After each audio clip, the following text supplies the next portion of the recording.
Olá, meus irmãos, muito bem-vindos a mais um Tempo de Estudos podcast da Academia Campinense Maçônica de Letras.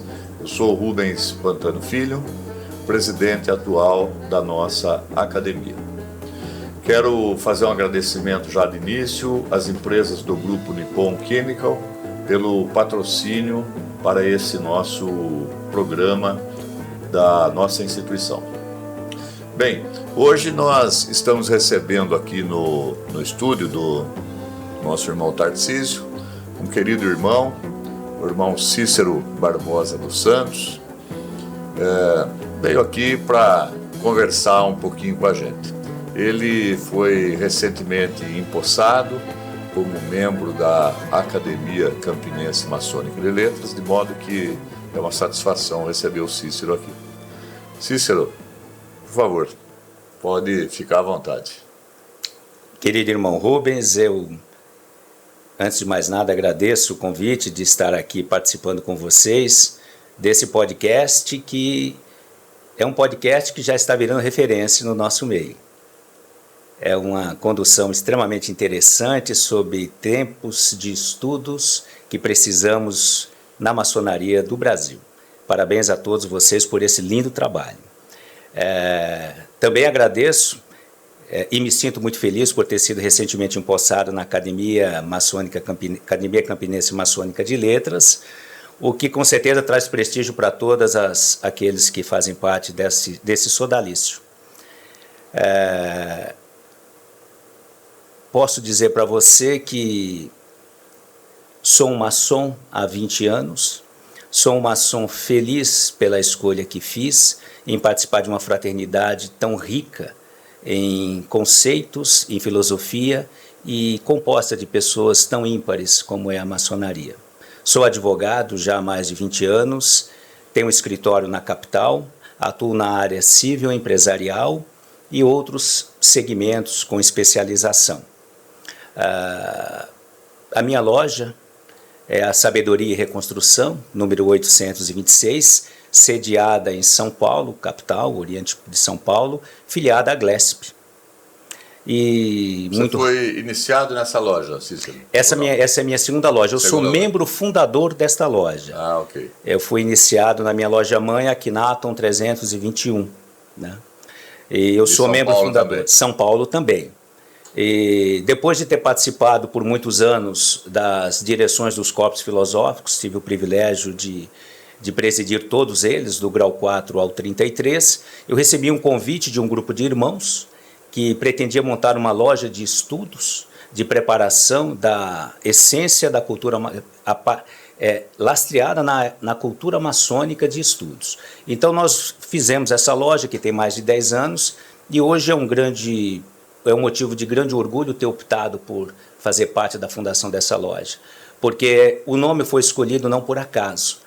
A sabedoria, ela parte da reconstrução individual de cada um. É o nosso vitriol. A partir do momento que nos reconstruímos como pessoas, vamos adquirindo sabedoria. Então, sabedoria e reconstrução são dois conceitos interligados e essenciais na vida de qualquer maçom, com certeza.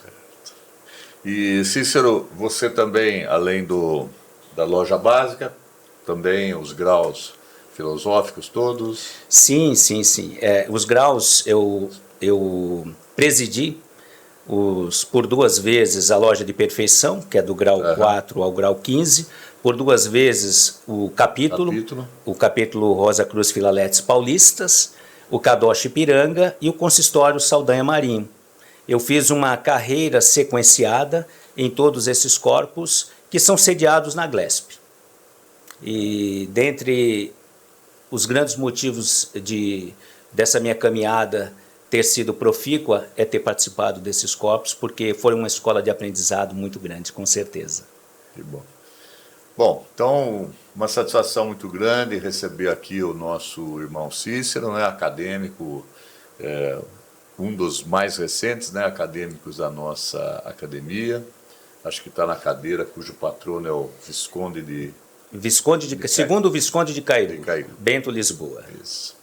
Aliás, na próximo mês, provavelmente você vai fazer a exposição sobre o seu patrono. Será um grande prazer, com certeza.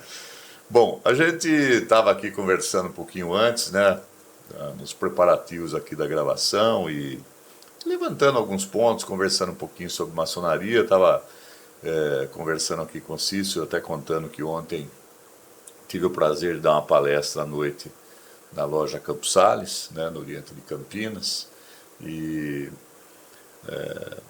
era um pouco de uma reflexão sobre a maçonaria no século XXI, né, os problemas que se apresentam para a nossa ordem e também um pouco dos paradigmas, das utopias aí que a gente sempre tem que ter no nosso horizonte, né, na ordem. E eu estava conversando um pouquinho com o Cícero e um assunto foi puxando o outro, né? Estava dizendo que ontem a gente abordou assim, en passant, principalmente, acho que século XVIII, né? Nessa palestra eu destaco um certo momento de protagonismo da nossa ordem, né? Quer dizer, a nossa ordem, se não institucionalmente, pelo menos parte de seus membros, participou de grandes eventos, né, no cenário internacional e aqui no Brasil também. Então a gente pode destacar a Revolução Francesa, né, a independência dos Estados Unidos, todo o movimento de libertação da América Espanhola. O general São Martín era um irmão da nossa ordem, foi responsável, né, pela independência da Argentina, do Chile, do Peru, né? E aqui no Brasil também a gente tem eventos bastante importantes, né, como a Revolução Pernambucana de 1817, enfim, a Inconfidência Mineira, a própria independência, a proclamação da República, e aí vai, né? Até chegando então no século XX, por exemplo, a Revolução Constitucionalista de 32, quer dizer, são todos eventos que a maçonaria, de uma forma ou de outra, ou enquanto instituição, ou seus membros participaram, né? E aí, nesse bate-papo nosso aqui, nós levantamos uma questão que talvez seja o tema que a gente vai abordar um pouquinho, que é essa questão, digamos, de cunho, digamos, religioso, a relação da maçonaria com a Igreja Católica, né? Certo. E talvez Cícero podia começar por aí, porque você estava me contando, inclusive, um pouco lá das guildas medievais, né? A relação, até a origem, você estava me contando da origem do termo franco-maçom, que eu também não tinha ideia aqui, né? Então, podemos começar por aí, Cícero. Podemos, sim. Eu dizia para você que durante as pesquisas sobre a história do meu patrono, o Bento Lisboa, segundo Visconde de Cairu, porque o pai dele, José Lisboa, foi um grande baluarte do início deste país, né? Ele foi o primeiro grande liberal. Ele defendia a abertura dos portos já lá em 1800 e pouco, quando da vinda da família imperial para o Brasil, né? E o Bento Lisboa também foi soberano grande comendador do grau 33, lá do Oriente do Lavradio, quando teve a cisão do Gobe naquela ocasião.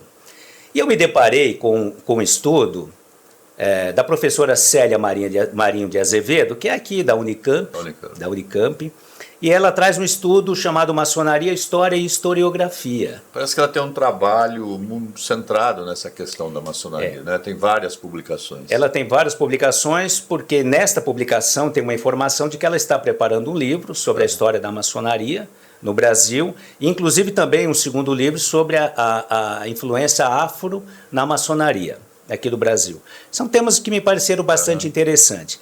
E aí eu cheguei no tema franco-maçonaria, como eu disse para o irmão, e me causou surpresa que a franco-maçonaria, eu tinha este conceito como decorrente da origem francesa da maçonaria, franco-maçonaria.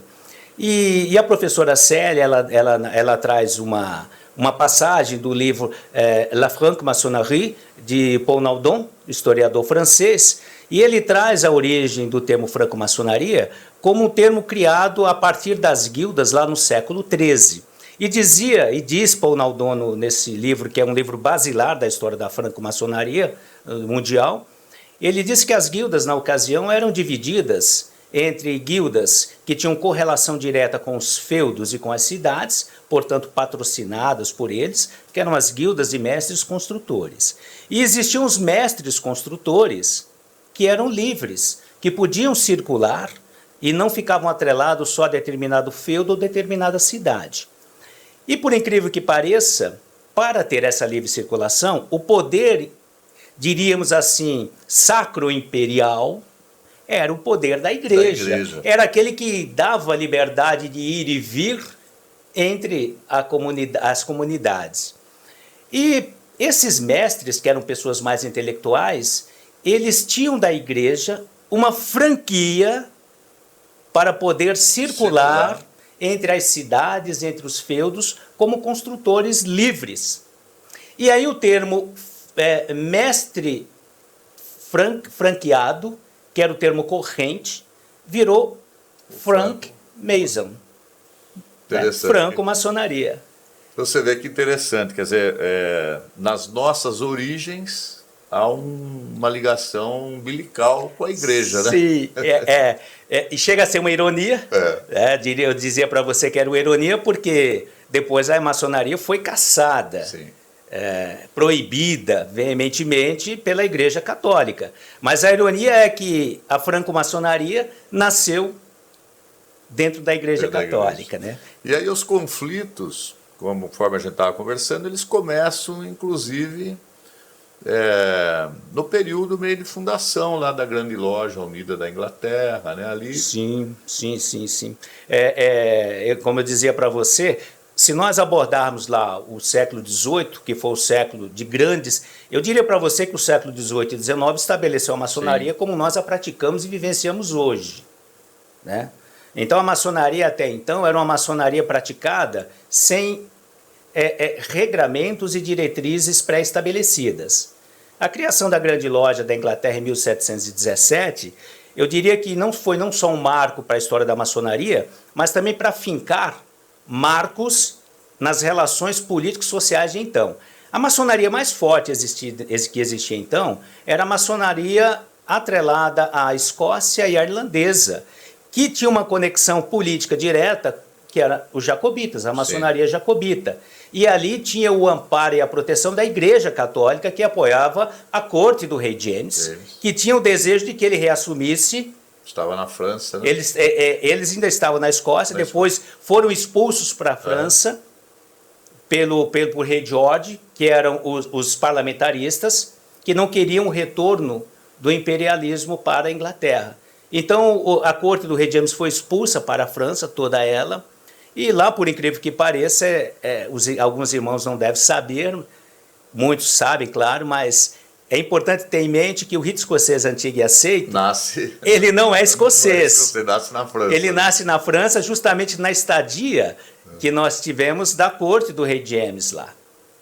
Então nasce o rito escocês na França e dali, com o apoio dos jacobitas e também dos clérigos da Igreja Católica, ele tinha essa vertente católica, cristã católica.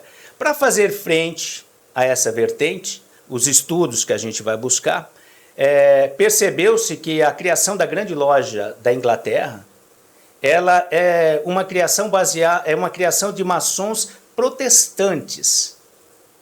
Então ela foi criada, no meu simplório entendimento, com as escusas dos historiadores que discordam, mas essa Grande Loja ela foi criada para fazer frente a uma maçonaria católica dos jacobitas. Então essa criação da maçonaria protestante, apoiada pelo status quo do rei George, né, da Casa de Hanover, foi para fazer frente, e aí depois disso nós tivemos o conflito entre quando criada a Grande Loja da Inglaterra em 1717 e a criação da dicotomia dos modernos e dos antigos e aceitos, né? Então é um pouco essa história aí que traz essa dicotomia. E a partir de 1717, o século XVIII foi um século de transformações políticas muito poderosas. Porque neste século nós tivemos a Revolução Industrial, que rompeu o sistema do feudalismo antigo, criando, e na sequência depois nós tivemos a criação de uma nova forma de pensar da sociedade. Né? E neste século, o humanismo passou a ser o centro do mundo social ocidental. Então esses rompimentos de paradigmas e parâmetros fez com que a maçonaria praticada, principalmente de origem protestante, começasse a conflitar e a questionar o status quo criado do Sacro Império Romano e sua Sacra Igreja Católica Romana. E aí, obviamente, né, que os irmãos que começaram a pensar uma nova sociedade queriam desvincular toda a estrutura social que era atrelada à igreja, exatamente da igreja. Então, a maçonaria foi um marco de defesa das liberdades individuais, da criação dos códigos, da codificação das leis, da dissolução da relação de dependência do Estado com a igreja. Né? Então, essa nova frente, essa nova forma de pensar a sociedade, alheia às amarras da igreja, transformou o mundo e fez com que a maçonaria, no meu entendimento, se tornasse o inimigo público número 1 da Igreja Católica. Né? Nós temos umas datas aqui, eu só anotei porque são várias, né, para a gente não se perder um pouquinho. Me parece que o primeiro documento, digamos, papal, né, ele data de 1737. O cardeal Fleury era o primeiro-ministro de Luís XV, então foi um dos primeiros documentos estabelecendo uma proibição, né, digamos, do católico ser também um maçom. Depois, em 1738, é bem conhecido como o Papa Clemente XII. Né? Clemente XII. Peguei também alguns dados interessantes. 1983, houve novamente a igreja reafirma essa questão catolicismo, maçonaria. Depois, em 2003, sim, né? E em 2023, a partir de um questionamento de Dom Júlio Cortes, ou Cortez, não sei como é que é a pronúncia correta, que é um bispo das Filipinas. Então, o Descatério para a Doutrina Religiosa, em 13 de 11 de 2023, reafirma a proibição, digamos, do católico se vincular à maçonaria. Né? Perfeito. E tem todas essas questões que você falou. Talvez a maçonaria sempre defendeu, digamos, o Estado laico, né? Justo. A secularização, quer dizer, a separação igreja-estado, né? Esse talvez tenha sido também um dos pontos, né? Porque, obviamente, nesse período a igreja sempre teve uma grande influência, né? Sim. Era o poder, diríamos assim, um poder sacro terreno absoluto, né? Sem dúvida. Não vamos esquecer que quem coroava os imperadores era a igreja. Era a igreja. Então ela dava legitimidade espiritual e conectava o rei ou o imperador com o grande arquiteto do universo e dando para ele uma legitimidade espiritual sobre toda a nação. Né? Essa questão que você trouxe do Papa Clemente XII, ela é interessante porque nós estamos falando de uma bula chamada In Eminente, em que é a primeira grande bula da Igreja solta por um Papa e através da qual ela condena a participação não só dos clérigos, mas de qualquer católico dentro da maçonaria. E perceba que 1738 foi logo após a constituição da Grande Loja da Inglaterra, de vertente protestante, e das discussões que já vinham em curso da separação, da secularização do poder, da separação da igreja do Estado, né, para se tornar a sociedade laica, e já se pregando toda uma liberdade, uma forma de pensar e de agir das pessoas. Porque quando você tem a igreja como grande ordenadora social, você tem ela como o poder absoluto e o homem é apenas um ser dentro da comunidade. Quando você traz o humanismo para a linha de frente das relações sociais, o homem passa a ser o centro. E aí Martinho Lutero já dizia lá em 1500 e pouco, né, na Reforma 1540, se não me falha a memória, na Reforma Luterana, que o homem não precisava de intermediários para ter a sua conexão com o Ser Supremo, né? Então esses rompimentos já vinham acontecendo e a igreja, já acuada por toda a pressão social que existia, começou a combater de forma veemente e direta a maçonaria. E depois de Clemente XII veio Pio XII, depois veio Leão XIII, Pio XII, né? Leão XIII também. Leão XIII foi o mais veemente caçador da maçonaria. Dizia ele, numa das suas bulas, que o maçom teria que ser identificado e caçado sob qualquer circunstância. E nós estamos falando do século XIX já. Né? E aí já, depois disso, dessas digladiações, das brigas incessantes e dos rompimentos naturais que teve da igreja, do Estado se tornando laico com a igreja, a maçonaria, a Igreja Católica em 1917, ela tem lá o códex dela, que é a Constituição da Igreja Católica, que regra todas as relações interpessoais e as relações dos seus seguidores com a própria igreja. É a Constituição da igreja, é o regramento da vida da igreja e dos seus seguidores, dos seus súditos, por uma falta de uma palavra melhor agora, né? Então, em 1917, tem o Códex da Igreja, e nesse Códex tem lá alguns cânones, que são os artigos que regram a relação das pessoas, e tem lá entre eles, se não me falha a memória, o cânone 2333, entre outros, que proíbe veementemente a participação de qualquer membro da Igreja ou de qualquer católico em instituições maçônicas. E, inclusive, dentre desses cânones, tem um que prega a excomunhão, proíbe a participação na comunhão, prega que sejam excomungados os participantes, que os clérigos e as pessoas tenham seus bens tomados pela igreja, as mulheres são proibidas de casar com maçons, 1917, não é muito longe, né? E aquele que souber que existe na sua família qualquer maçom deve informar a igreja para que sejam tomadas as providências necessárias para a sua expulsão do catolicismo. Para você ver que a coisa é forte. É uma inquisição.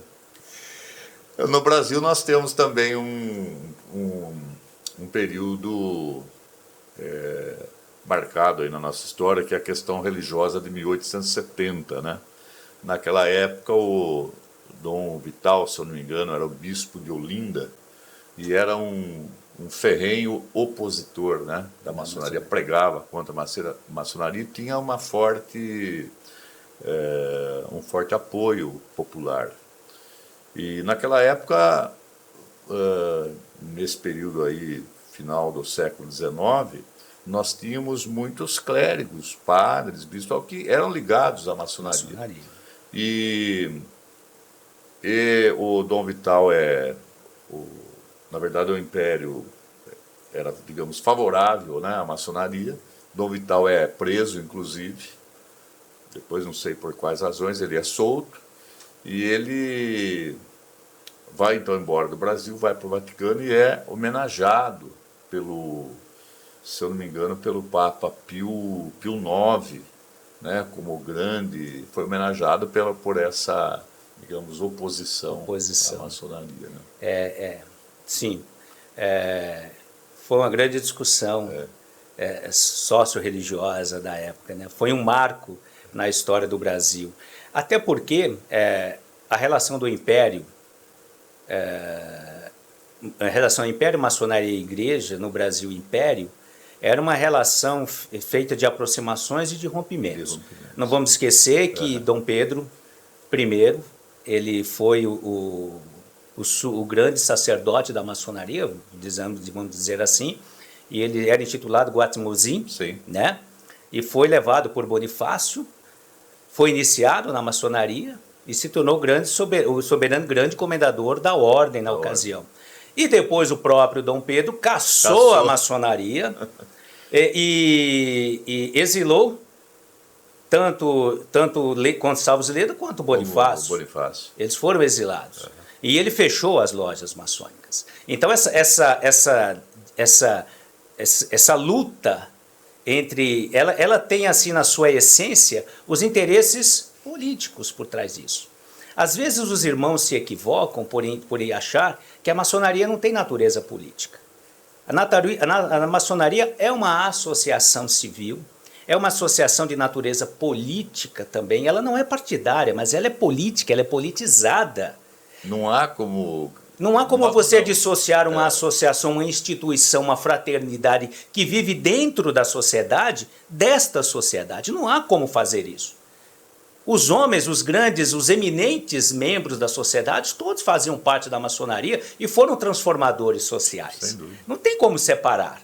Então, às vezes, os irmãos confundem a maçonaria templária, que é aquela ritualística, litúrgica que nós praticamos nos templos, com a história da maçonaria. E não vamos esquecer também que o próprio Bonifácio depois caçou Gonçalves Ledo, porque tinha uma discussão essencial aí, política, que José Bonifácio defendia a monarquia e Gonçalves Ledo a república. Então a maçonaria, as transformações sociais da maçonaria, porque ela estava inserida na sociedade como membro transformador social, como construtor social. E então essas questões nós temos que ter em mente. Não podemos nos aliarmos e acharmos que viver a maçonaria é só viver a maçonaria templária. Ótimo, é muito interessante viver a maçonaria templária e ter irmãos que entram para vivenciar a maçonaria templária. Mas há necessidade dos maçons também atuarem na sociedade como construtores sociais. E não se constrói uma sociedade só fazendo benemerência. Se constrói uma sociedade participando da sua educação, da sua política, das atividades que envolvem a história da nação de uma forma geral, lato sensu, né? Aliás, na nossa história, desde o período do Império, né, depois na República também, na República a gente pode perceber que, eu não me lembro exatamente de memória, mas vários, né, dos primeiros presidentes eram maçons, né?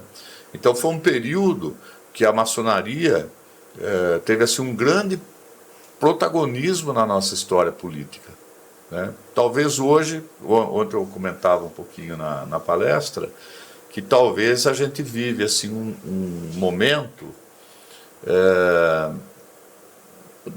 de certa forma, um pouco assim, de perda desse protagonismo. E parece que hoje a maçonaria ainda não sei, não tem mais esse papel tão relevante como tinha em tempos anteriores aí, do ponto de vista político, né? Perfeito. Eu diria para você, irmão Rubens, assim, as grandes batalhas que foram aquelas para estruturar a nação, alicerçar os valores básicos da nação, elas foram estabelecidas. A partir do momento, embora nós tenhamos uma república muito jovem, embora nós tenhamos uma nação muito jovem, 500 e poucos anos, nós somos imberbes perto da Europa. A Europa tem bares com mil anos. Nós temos 500 e poucos anos como nação. Nós ainda estamos num processo de desenvolvimento cultural, de estabelecer parâmetros e sedimentar nossas bases culturais. Eu vejo claramente isso. É um processo. E lá atrás a maçonaria era atuante porque o país estava se construindo. As bases, os sedimentos, os pilares da nação estavam sendo construídos e erigidos. E a maçonaria foi essencial para isso. Agora nós estamos num processo cultural, no meu entendimento, de fazer com que essa estrutura que foi criada encontre um campo social para desenvolver e trazer o progresso para a nação. Então eu vejo hoje os maçons sem uma diretriz assim, nacional, uma luta, um parâmetro, um caminho a seguir que conglomere todas as vertentes da maçonaria, né? Porque quando nós falamos de maçonaria, nós temos que entender que a maçonaria ela é constituída de muitas vertentes, de muitos orientes, de grandes lojas. Não existe uma maçonaria única, é como a Igreja Católica, não existe uma igreja. Existem várias segmentações que decorrem do conceito de maçonaria, do conceito de igreja.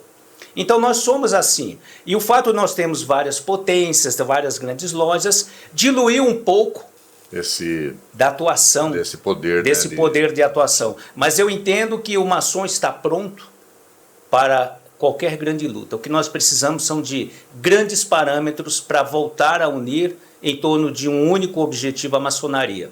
Hoje eu vejo que, na falta de uma grande diretriz, nós nos apequenamos com pequenas discussões. Uns são mais de direita, outros são mais de esquerda, outros são conservadores, outros são liberais.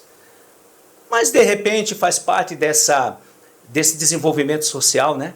Enquanto lá o velho mundo já consolidou todos essas lições, digamos assim, nós ainda estamos nesse processo imberbe ainda de desenvolvimento como nação. Eu vejo dessa forma, né? Bom, e que a gente, então, a nossa ordem, né, aqui no Brasil, que as nossas potências, né, se harmonizem no sentido de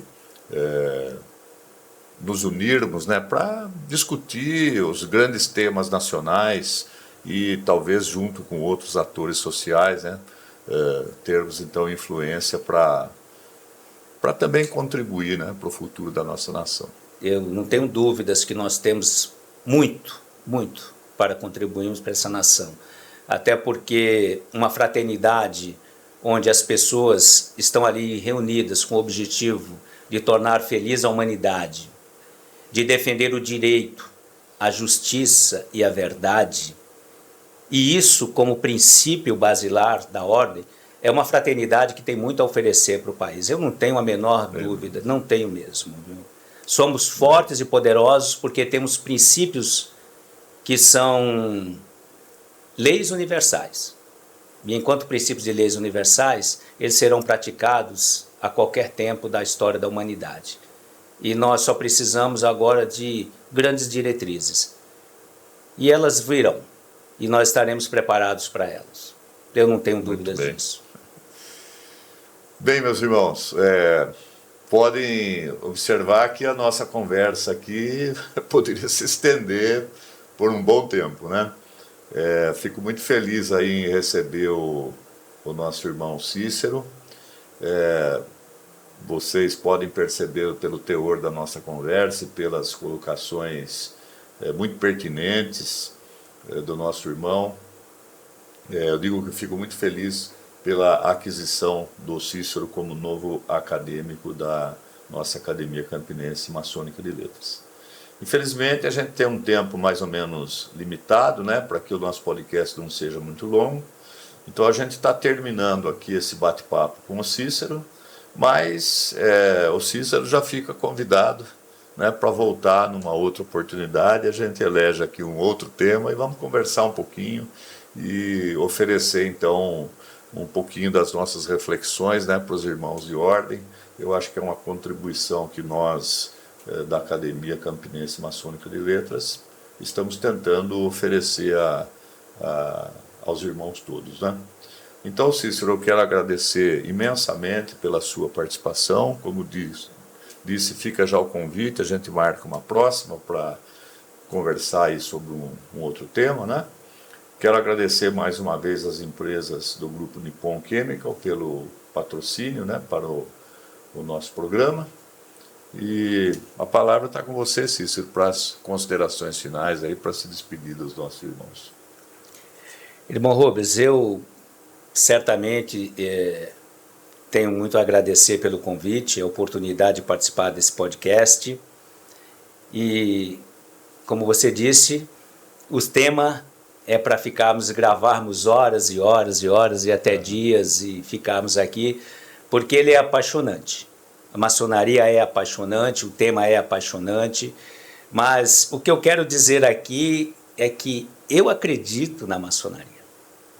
A maçonaria, para mim, continua sendo uma ferramenta de transformação social absurda. Nós estamos conglomerados entre irmãos que apenas precisam das diretrizes adequadas para seguir essa caminhada. Nós somos transformadores, nós fazemos a diferença, porque nós somos maçons, somos construtores sociais. Nunca esqueçamos disso. A família, o amor fraternal e as diretrizes de vida com objetivos pré-determinados é o foco para todo maçom. Obrigado a todos pela atenção e pelo carinho. Estou sempre à disposição do irmão Rubens e do podcast. Tá bom. Bem, muito obrigado, então, meus irmãos, por estarem acompanhando o nosso podcast. Quero aproveitar mais uma vez, sempre faço isso nos programas, de convidá-los, todos os irmãos, cunhadas também podem estar presentes, sobrinhos, sobrinhas, e o público em geral, né? A nossa academia, nós nos reunimos sempre no terceiro sábado de cada mês, né? Em Campinas, na Rua Marechal Deodoro, a partir das 9 horas, sempre recebemos todos com café da manhã, depois temos palestras, apresentações artísticas, né? E uma convivência aí fraterna entre todos os convidados e os irmãos. Então, deixo aqui o convite para que vocês compareçam nas nossas reuniões. Então, muito obrigado a todos e até o próximo Templo de Estudos Podcast.